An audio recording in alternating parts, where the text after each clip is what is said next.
Hello बच्चों, स्वागत आप सभी का फिजिक्स वर्ल्ड विजुअलिया यूट्यूब चैनल में।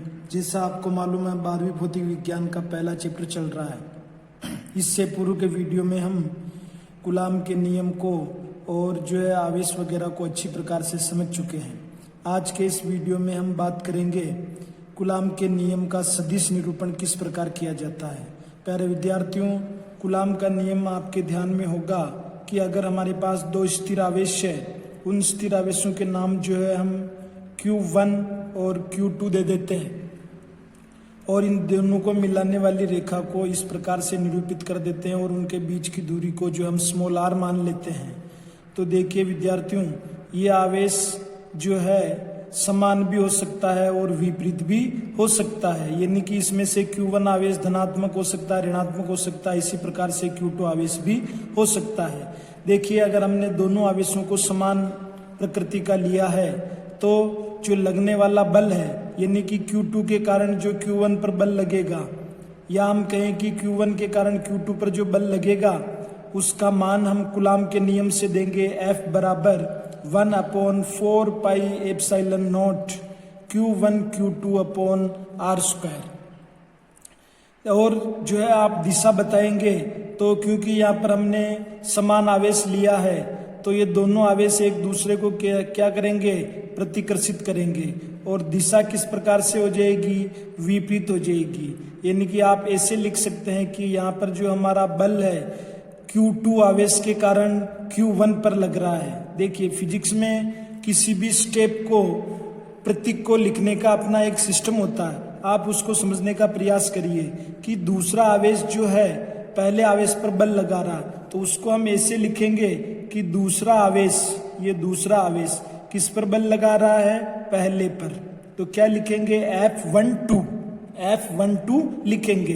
इसी प्रकार देखिए यहाँ पर कि हमारा जो पहला आवेश है Q1 दूसरे आवेश पर बल लगा रहा है। ये बल के लिए F लिख दिया।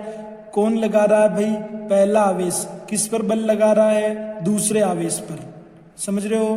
तो इसको पढ़ने का तरीका इस प्रकार से है। ये एरो का चिन्ह आपको बनाना नहीं है, केवल मैंने आपको समझाने के लिए बताया है कि यह इस F21 का क्या अर्थ समझेंगे। इसका अर्थ हम समझेंगे कि पहला आवेश Q1 दूसरे आवेश Q2 पर बल लगा रहा है। इसे कैसे पढ़ेंगे, दूसरा आवेश Q2 पहले आवेश Q1 पर बल लगा रहा है। तो अब आप समझ गए होंगे इनको पढ़ना कि F12 का क्या मतलब है और F21 का क्या मतलब है। एक बार और सीखिए।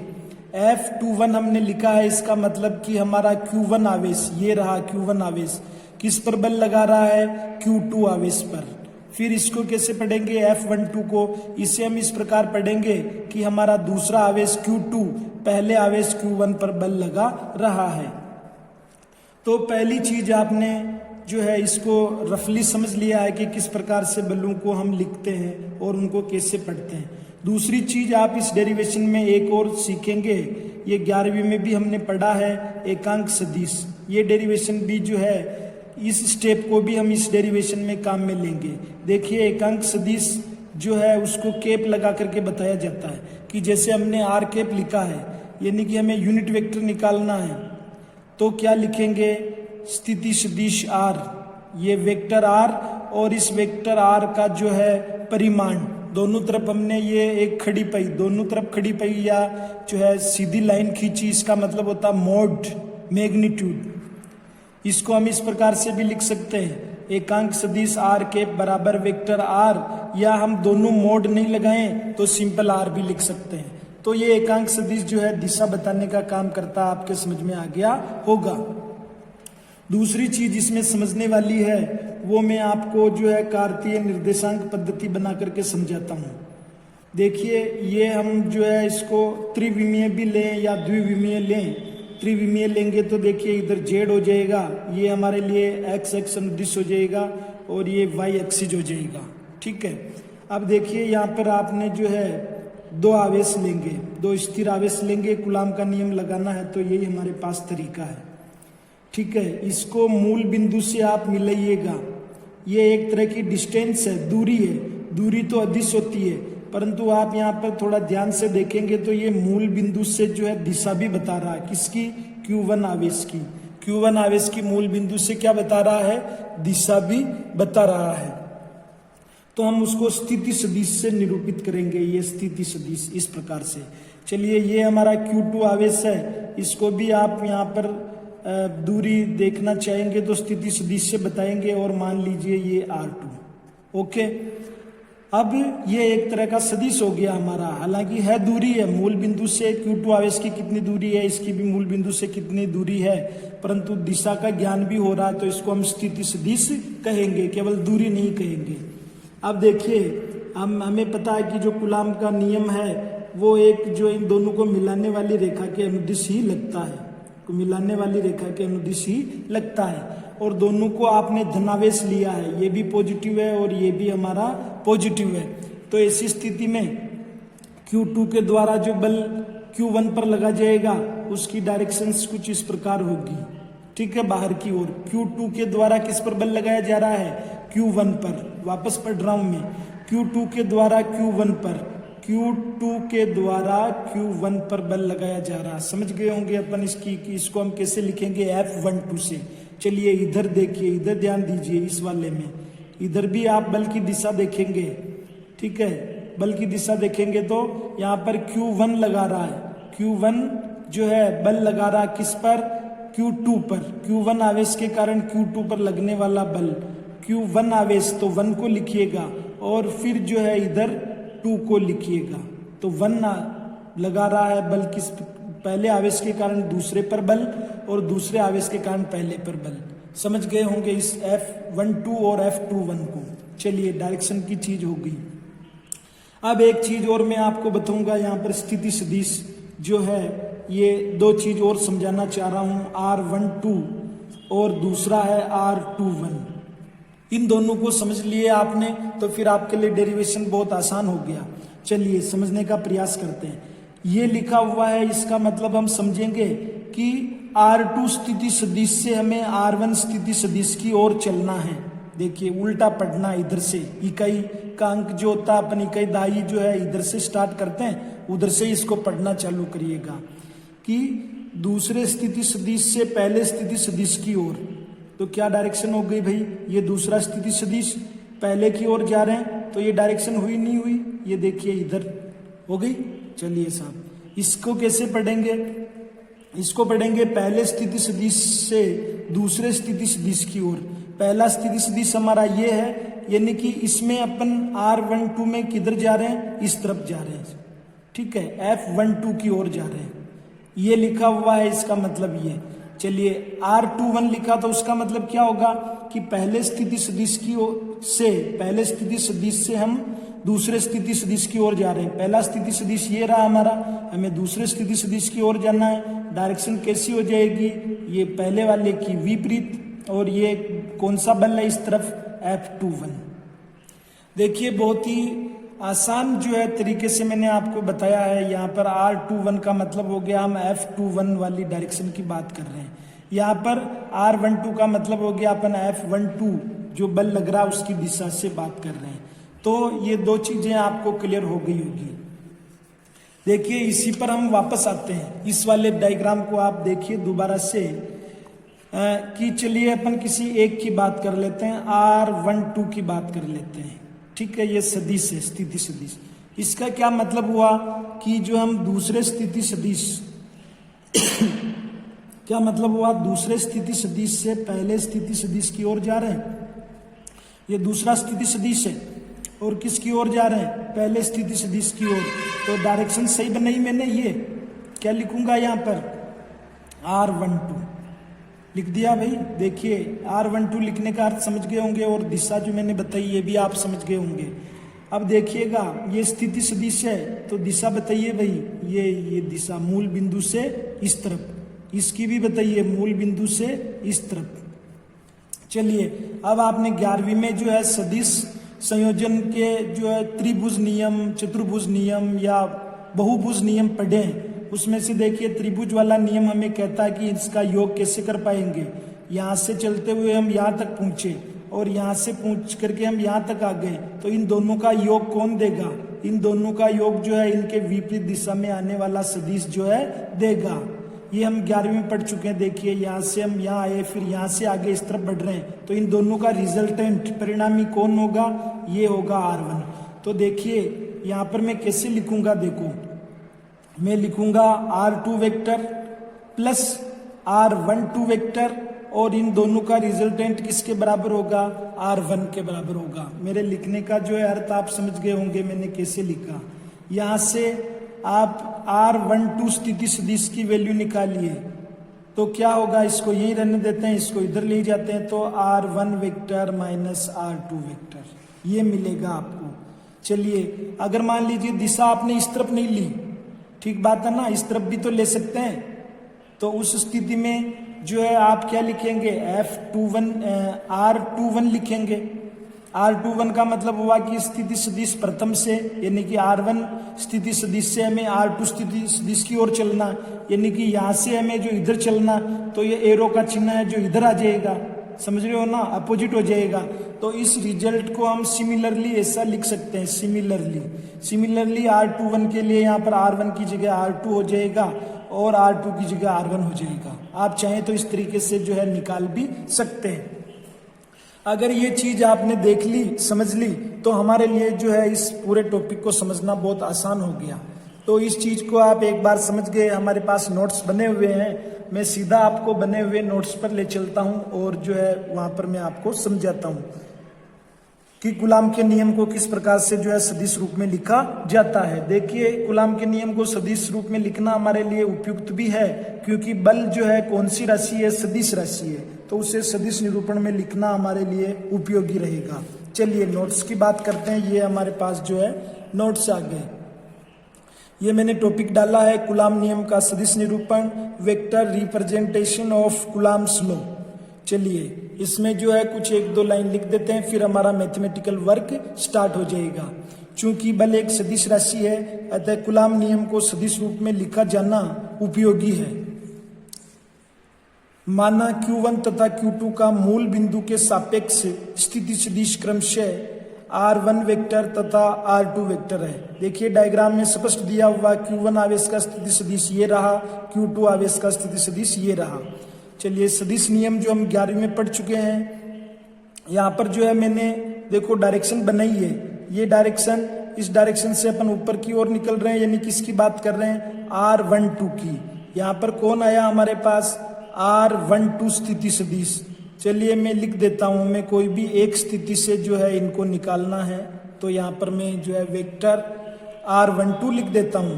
तो आपको जो है सदिश नियम याद होगा त्रिभुज वाला, कि इन दोनों का योग जो है वो इस रिजल्टेंट के बराबर होगा। वही चीज हमने यहाँ पर नोट करी है। और आप R12 को, वेक्टर R12 को निकालेंगे तो vector R1 minus vector R2 प्राप्त होगा। सिमिलरली हम जो है स्थिति सदिश 2-1, यानी कि पहले स्थिति सदिश से दूसरे स्थिति सदिश की ओर चलना, इसका मान भी जो है इस प्रकार से इसका उल्टा करके निकाल सकते हैं। देखिएगा यहां से और यहां से इन दोनों के बीच के संबंध को देखिए कि दोनों में केवल दिशा का फर्क है। किसका फर्क है, दिशा का। एक दिशा तो इस तरफ है, दूसरी दिशा जो है इसके विपरीत है, यानी कि किसका फर्क पड़ रहा है भाई, दिशा का। बाकी जो इसका मैग्नीट्यूड होगा, मैग्नीट्यूड का मतलब दूरी, दोनों आवेशों के बीच की दूरी तो समान है, केवल फर्क किसका पड़ रहा है, दिशा का। तो अब मैं यहाँ पर लिख रहा हूं कि भाई जो है यहाँ पर R12 और 2-1 में डायरेक्शन अपोजिट है, लेकिन इसका मैग्नीट्यूड यानी दोनों आवेशों के बीच की दूरी कैसी होगी, इक्वल होगी। सदिश रूप में लिखा है तो डायरेक्शन भी देना पड़ेगा। यहाँ पर हम परिमाण के रूप में लिख रहे हैं तो परिमाण हमारा इक्वल होगा। ये हमारे पास इक्वेशन नंबर 1 हो गई। अब चलिए जो कूलाम नियम आपने पढ़ा है, F बराबर K Q1 Q2 upon R²। अब जो है उस पर बात करते हैं अपन। Q1 के द्वारा Q2 पर लगाया गया विद्युत बल, यानी कि कूलाम नियम से हम यहाँ लिखेंगे। देखिएगा अब हम सदिश रूप में लिख रहे हैं इसको, और देखिए कि यहाँ पर जो है पहले आवेश के कारण दूसरे आवेश पर बल लग रहा है, तो इसको लिखेंगे F21। ये रेड इंक से जो मैंने आपको चिन्ह बनाया उसको, इसका मतलब है कि आपको पढ़ना कैसा है, कैसे पढ़ना है कि Q1 आवेश लगा रहा है Q2 पर बल। के का मान अपन 1/4πε0 भी लिख सकते हैं, आप चाहे तो यहाँ पर सिंपल के भी लिख सकते हैं। कूलाम का नियम हमें याद है ही सही, Q1 Q2 अपॉन जो है दूरी देखिएगा यहाँ पर जो है इस डायग्राम में भी आप देख सकते हैं कि हम क्या कर रहे हैं कि पहला आवेश जो है हमारे दूसरे आवेश पर बल लगा रहा, तो डायरेक्शन कैसी हो जाएगी, R1 स्थिति सदिश से R2 स्थिति सदिश की ओर। तो इसको लिखने का क्या तरीका है, वही उल्टा तरीका, जैसे बल को लिखते हैं वैसे इसको लिखेंगे कि पहले स्थिति सदिश से दूसरे स्थिति सदिश की ओर। और यहाँ पर जो है दूरी का वर्ग करना हमें, देखिए यहाँ आपने इसको सदिश के रूप में लिखा है, तो मोड लगा करके बाहर आपको स्क्वायर लगाना है। इधर आपने f को वेक्टर बताया है, तो इधर जो है एकांक सदिश आपको लगाना होगा। तो ये समीकरण 2 आपके समझ में आ गई होगी। सेम यही प्रोसेस आपको समीकरण 3 के लिए लगाना है। अब क्या होगा कि यहाँ पर Q2 आवेश जो है Q1 पर बल लगाएगा, तो आपको ये समीकरण 3 इस प्रकार प्राप्त हो जाएगी। चलिए अभी जो है जस्ट आपने ऊपर वाले भाग में देखा था कि स्थिति सदिश जो है वो मैग्नीट्यूड में तो इक्वल होंगे, लेकिन जो है डायरेक्शन इनकी अपोजिट होगी। वही चीज हमने यहाँ पर जो है थोड़ा रिपीट किया। इस चीज को आप समीकरण 3 में फिट कर दीजिएगा, किसको, कि डायरेक्शन अपोजिट और मैग्नीट्यूड इक्वल को। चलिए समीकरण 3 का लेफ्ट हैंड साइड देखिएगा, वेक्टर F12 बराबर 1/4πε0 Q1 Q2 ऐसा का ऐसा ही। और यहाँ पर जो R12 लिखा हुआ था, देखिए R12 लिखा हुआ था, अभी हमने जस्ट लिखा था कि भाई R12 जो है किसके बराबर है, R21 के मोड के बराबर, यानी दोनों मोड कैसे होंगे, इक्वल होंगे। तो 1-2 को किससे प्रतिस्थापित किया जा सकता है, 2-1 से। तो ये 2-1 से प्रतिस्थापित कर दिया, परंतु जो है दिशा के रूप में, यानी डायरेक्शन वाले भाग में जो है आप सेम नहीं रखेंगे, क्योंकि दिशा जो है विपरीत है। तो आप क्या कर रहे हैं, R12 को R21 से तो रिप्लेस कर पाएंगे, लेकिन डायरेक्शन अपोजिट है तो माइनस लगाएंगे। देखिए आप इस चीजों को जो है समझिए, मैं बहुत धीरे धीरे समझा रहा हूं आपको। इस माइनस को आगे ले लीजिएगा, तो हमारे पास जो है समीकरण 4 हो जाएगी। उसके बाद जो है समीकरण 4 हमारे पास आ गई। इस समीकरण 4 तक जो है इसको आप वीडियो को पॉज करते हुए नोट कीजिएगा। अब चलिए समीकरण 2 से मान रखने पर, समीकरण 2 क्या है हमारी, समीकरण 2 हमारी देखिए ये रही समीकरण 2, क्या है F21 1/4π ये रहा। और हम समीकरण 4 में जो है समीकरण 2 का मान रखेंगे। समीकरण 2 से मान रखने पर आप देखेंगे कि जो हमारी समीकरण 4 है, यानी समीकरण 4 के लेफ्ट हैंड साइड में F12 लिखा हुआ और उसके उधर वाले भाग में माइनस लगा करके 1/4πε0 Q1 Q2 upon mode R21 का स्क्वायर R21, यानी कि किसकी बात हो गई इस वाले भाग में, F वेक्टर F21 की। समझ गए ना, माइनस वाले चिन्ह को हमने ऐसा का ऐसा ही छोड़ दिया। अगर आप इसका मोड लेंगे यानी कि परिमाण निकालेंगे, तो दोनों जो है बराबर होंगे और दिशाएं कैसी होगी, विपरीत होगी। तो आप लिख सकते हैं अर्थात दोनों स्थिर बिंदु आवेशों के मध्य लगने वाला बल परिमाण में समान तथा दिशा में विपरीत होता है। एकांक सदिश को भी मैंने थोड़ा सा साइड में एक बार लिख दिया है, केवल समझने के लिए। एग्जाम में लिखना इसको जरूरी नहीं है। कभी कभी 1 नंबर में ये क्वेश्चन पूछ लिया जाता है कि कूलाम नियम का सदिश रूप लिखिए, काफी इंपॉर्टेंट भी है। देखिए इसको समझना हमारे लिए। वेक्टर F बराबर ये K का मान हो गया, Q1 Q2 हो गया। अभी तक हम जो है मैग्नीट्यूड का स्क्वायर लेते आ रहे थे, समझ रहे हैं आप, मैग्नीट्यूड का क्या लेते आ रहे हैं, स्क्वायर। समीकरण 4 को देख लीजिए, समीकरण 3 को देख लीजिए, समीकरण 2 को देख लीजिए, स्क्वायर लिया हुआ। लेकिन यहाँ पर R³ आ रहा, तो R³ आना वाजिब है। कारण क्या है कि यहाँ पर जो हमारा एकांक सदिश लिखा जाता था R⁻, तो उस R⁻ का मान क्या हो सकता है, वेक्टर R अपॉन उसका परिमाण R। समझ गए, तो R² तो पहले से ही था, एक R यहाँ से आ गया तो ये R³ बन गया और यहाँ पर स्थिति सदिश के रूप में R हो गया। तो ये रिजल्ट भी आपके जरूर समझ में आया होगा। तो वीडियो को पॉज करते हुए इसको आप नोट कीजिएगा। 2-3 जो है महत्वपूर्ण नोट है वो मैं आपको लिखवा देता हूँ। कूलाम बल केंद्रीय बल है, अर्थात दो वस्तुओं के बीच आरोपित कूलाम बल उनको मिलाने वाली रेखा के अनुदिश कार्य करता है। यहाँ पर आप लिखेंगे मिलाने वाली। ये महत्वपूर्ण नोट आपको लिखने नहीं है, केवल जानकारी में रखने हैं। दूसरा, इस नियम के लिए आवेश बिंदुवत एवं स्थिर होने चाहिए, क्योंकि गतिशील आवेशों के लिए विद्युत बल के अतिरिक्त चुंबकीय बल भी लगता है।